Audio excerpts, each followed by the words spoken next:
Hello friends मैंने अपने last जो हमारा पार्ट था उसमें मैंने आपको बताया था कि मिडीवल के बाद मॉडर्न इंडिया जो है आधुनिक भारत, उसका इतिहास, उसकी हिस्ट्री स्टार्ट होती है। और आम तौर पर हमारे स्टूडेंट्स या जो हिस्ट्री पढ़ने के कह लीजिए इंटरेस्टेड हैं, हमारे जो रीडर्स, वो ये सोचते हैं कि मॉडर्न इंडिया वहाँ से ही स्टार्ट होती है जहाँ से औरंगज़ेब की डेथ हुई थी। आई मीन टू से 1707 यानी कि 1707 में। ऐसा नहीं है। मैं मानता हूँ कि 1707 में औरंगज़ेब की डेथ हो गई थी, लेकिन उसके बाद भी मुग़ल बादशाह रहे हैं। आमतौर पर ना कई बार हम कई एक्सपर्ट्स बात करेंगे कि ऐसे कर लीजिए, आपको ट्रिक्स ऐसे बता देता हूँ, ऐसे कर लीजिए, और वो ना मुग़ल सम्राट्स या मुग़ल किंग्स को याद करने के लिए आप लोगों के सामने एक वर्ड रखेंगे, बादशाह। तो एक बार मैं भी किसी इसी तरह से कहीं कॉलेज में बैठा तो मैंने ये वर्ड सुना। एक पर्सन आए तो उन्होंने बोला कि बादशाह बोलिए, आपको सारे मुग़ल बादशाह याद हो जाएंगे। बादशाह means Babur, means B for Babur, H Humayun, A Akbar, J Jahangir, S Shahjahan, और उसके बाद ए औरंगज़ेब।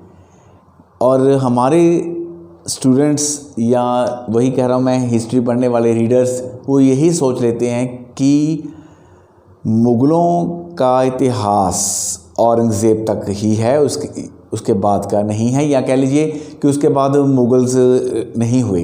ऐसा नहीं है, ऐसा बिल्कुल भी नहीं है। मुग़ल बादशाह औरंगज़ेब के बाद भी कुछ मुग़ल बादशाह हुए हैं, और उनका आधुनिक भारतीय इतिहास की ओर हमारे इतिहास को लेके जाना, या कह लीजिए कि उनके आने के बाद बहुत सारी चेंजेस हुई, राइट।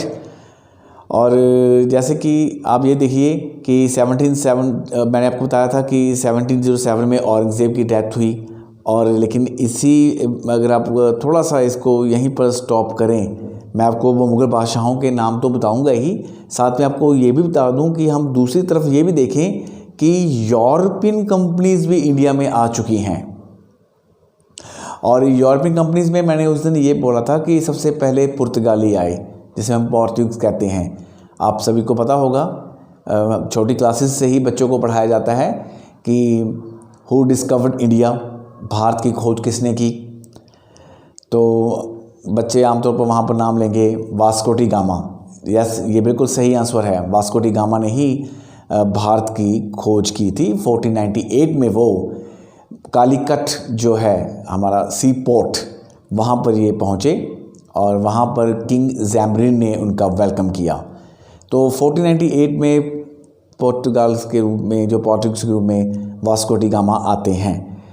लेकिन उसके बाद स्लोली कह लीजिए एक प्रोसेस चला और पुर्तगाली हमारे इंडिया में आने शुरू हो गए। यहाँ पर आपको मैं क्लियर करना चाहूँगा ये बात, और ये भी आपको क्लियर करना चाहूँगा कि हमारे इंडिया में फ़र्स्ट प्रिंटिंग प्रेस जो थी, जिसे आमतौर पर अगर कहा जाए आसान भाषा में छापा खाना भी कहा जाता है, तो फर्स्ट हमारी जो फर्स्ट प्रिंटिंग प्रेस है हमारे इंडिया में, वो भी लगाने का क्रेडिट्स जो है वो जो है पुर्तगालियों को ही जाता है। तो अब पुर्तगाली इंडिया में आ गए और उनके समय में मुग़ल बादशाह होते रहे, और एक तरह से उनको काफ़ी वो ज़्यादातर, क्योंकि उनका ट्रेड का काम था, वो ट्रेडिंग कंपनी थी उनकी, तो उन्होंने उसी के हिसाब से अपना ट्रेड किया। लेकिन कंपनी अकेली पुर्तगाल नहीं आई, 5 कंपनियां यूरोपियन कंपनीज इंडिया में आई थी इंडिया से ट्रेड करने के लिए। यहाँ से आप देख लीजिए कि इंडिया की कितनी वैल्यू है इकोनॉमिकली। और पुर्तगाली तो आई हैं, उसके बाद अगर सेकंड नंबर पर आप बात करोगे तो वो तब आए थे डच। जी हाँ, डच एक्चुअली हॉलैंड के जो वहाँ के हैं लोग, उनको भी बोला जाता है, वहाँ की लैंग्वेज भी है डच। तो डच ईस्ट कंपनी, जो ईस्ट इंडिया कंपनी है, वो इंडिया में आई 1602 में ये बनी थी, और ये भी उसके बाद इंडिया में आते हैं, और ये वही इनका भी यही था मेन फंडा, इंडिया से व्यापार करने का। और इसी तरह से इंडिया में फिर यूरोपियन कंपनी के रूप में एक बहुत ही कह लीजिए फेमस कंपनी इंडिया में जो रह के गई, आप सभी उसका नाम जानते होंगे, ईस्ट इंडिया कंपनी। ये थी अंग्रेज़ों की कंपनी, ईस्ट इंडिया कंपनी, जो कि 31 दिसंबर, याद रखना आप, 31 दिसंबर 1600 में महारानी जो उस समय थी एलिज़ाबेथ, उनकी परमिशन से ये ईस्ट इंडिया कंपनी बनाई गई थी। ये कुछ मर्चेंट्स की एक तरह से कंपनी थी इंग्लैंड की, और इसको 15 ईयर के लिए उन्होंने कहा था कि आप 15 ईयर का मैं आपको एक परमिट देती हूँ कि आप वहाँ पर जाके इंडिया में जाके आप अपना ट्रेड कीजिए। और ये कैप्टन हॉकिंस के रूप में 1608 में इंडिया में आए, लेकिन कैप्टन हॉकिंस जहांगीर को, जो कि उस समय के मुग़ल बादशाह थे, उनको इम्प्रेस नहीं कर पाए और उनको निराश होकर वापस लौटना पड़ा दोस्तों। उसके बाद भी यहाँ पर मुझे वही अमिताभ बच्चन की वही बात याद आती है कि कोशिश करने वालों की कभी हार नहीं होती।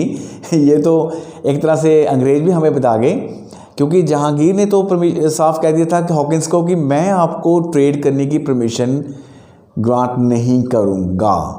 लेकिन फिर भी उसके बाद कैप्टन थॉमस रो भी आते हैं अपने कुछ मेंबर्स के साथ, और आके उन्होंने जहांगीर से परमिशन ली कि हमें प्लीज़ ट्रेड करने दीजिए, हमें एक फैक्ट्री खोलने दीजिए, हमारी इंटेंशंस क्लियर हैं।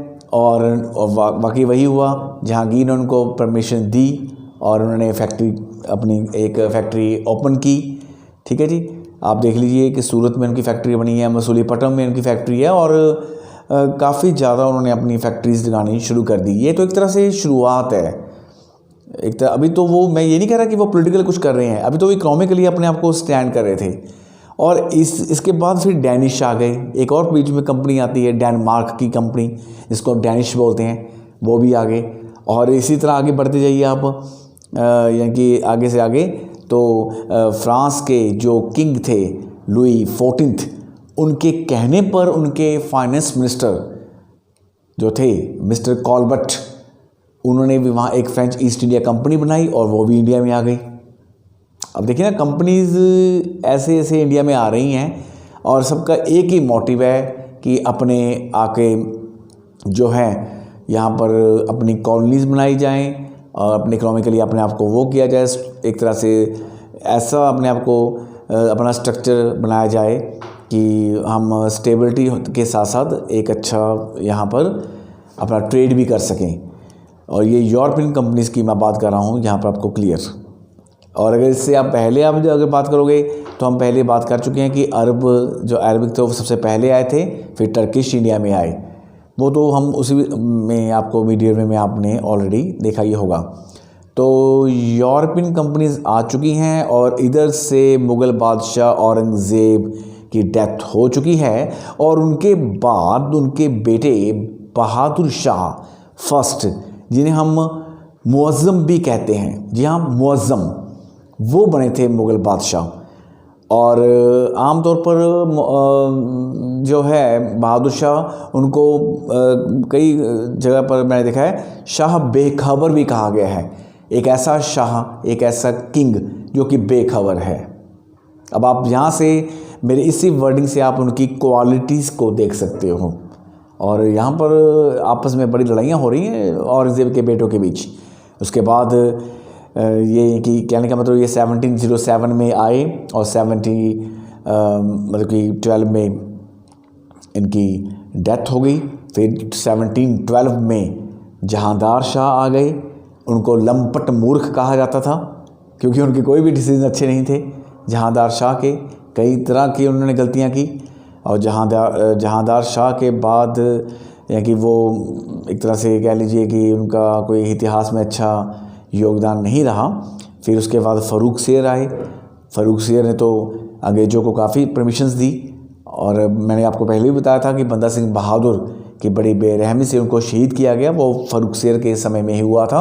और यहाँ पर एक बात क्लियर कर लीजिए कि ये जो मुग़ल बादशाह बन रहे हैं, जैसे मैं फर्रुखसियर की बात कर रहा हूँ, ये एक्चुअली है मुग़ल किंग, बट ये पपेट थे। एक्चुअली जो कमांड थी वो थी सैयद ब्रदर्स के पास, या कि वो सैयद ब्रदर्स हैं, इनके कोर्ट में रहने वाले 2 दरबारी, उनके हाथ में थे कि किसको मुग़ल बादशाह बनाना है, किसको नहीं बनाना। और उसके बाद फर्रुखसियर के बाद कुछ देर के लिए रफ़ीकुलज़ात और रफ़ीकुलज़ात आए, फिर दैन मोहम्मद शाह, जिसे हम रोशन अख्तर कहते हैं, वो भी आए।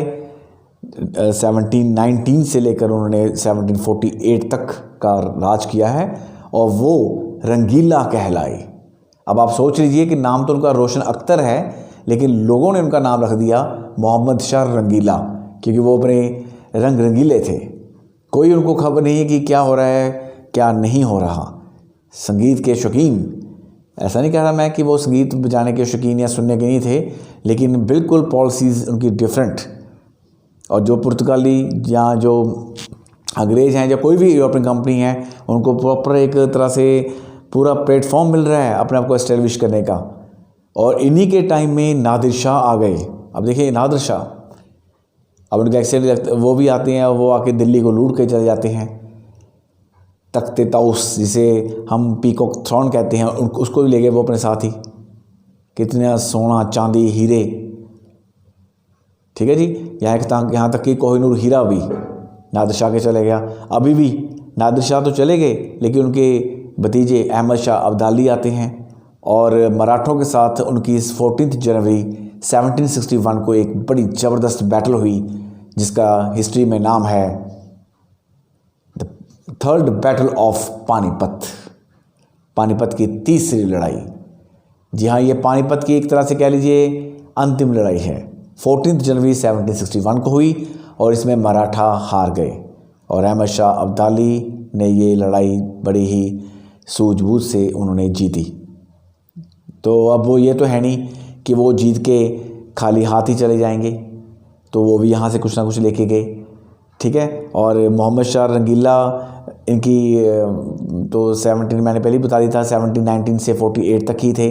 उसके बाद इनकी डेथ हो गई। फिर इनके बाद अहमद शाह बने थे मुग़ल बादशाह, और वो मुग़ल बादशाह ऐसे बने कि उन्होंने तो कमाल ही कर दी। आप यकीन नहीं कर सकते कि उन्होंने 2.5 साल के अपने बेटे को, आप प्लीज़ मेरी बात ध्यान से सुनिए, 2.5 साल के अपने बेटे को पंजाब का सूबेदार बना दिया, पंजाब का सूबेदार। और 1 साल के अपने बेटे को उसका असिस्टेंट यानी कि नायब सूबेदार बना दिया। अब देखिए, ये है अहमद शाह मुग़ल बादशाह। अब क्या कहूँगा मैं इनको, 53 तक इन्होंने राज किया है, 1748 से लेकर, लेकिन कमाल कर दी इन्होंने। ये क्या किए जा रहे थे? क्या इस बात को यूरोपियन कंपनीज नहीं देख रही थी? वो बिल्कुल देख रही थी, लेकिन वो मौके की तलाश में थी। और सबसे ज़्यादा मौका, या कह लीजिए सबसे ज़्यादा एडवांटेज अगर उठाने की कोशिश की, तो वो थे ब्रिटिशर्स, अंग्रेज।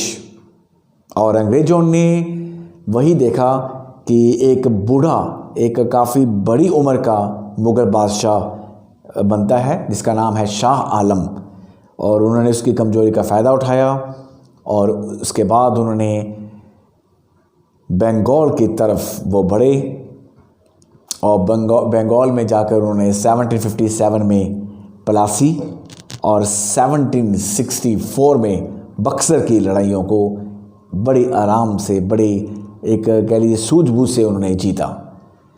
गद्दारों की कोई कमी नहीं थी भारत में, ये सच्चाई है, और यही बात यहाँ बंगाल में भी साबित हुई। तो इस तरह से मैंने आपको पहले ही कह दिया था कि हिस्ट्री बहुत वास्ट है। अब इतनी जल्दी तो हिस्ट्री आपको मैं एक ही एपिसोड में तो नहीं बता पाऊँगा, लेकिन ये क्लियर कर रहा हूँ कि जो मेरे चैनल का नाम है, मेरी ये पूरी कोशिश है और ये जारी रहेगी, क्योंकि मुझे खुद भी सेटिस्फेक्शन नहीं होती कि इसको ऑथेंटिक और भी ज़्यादा आपके सामने हिस्ट्री पेश की जाए।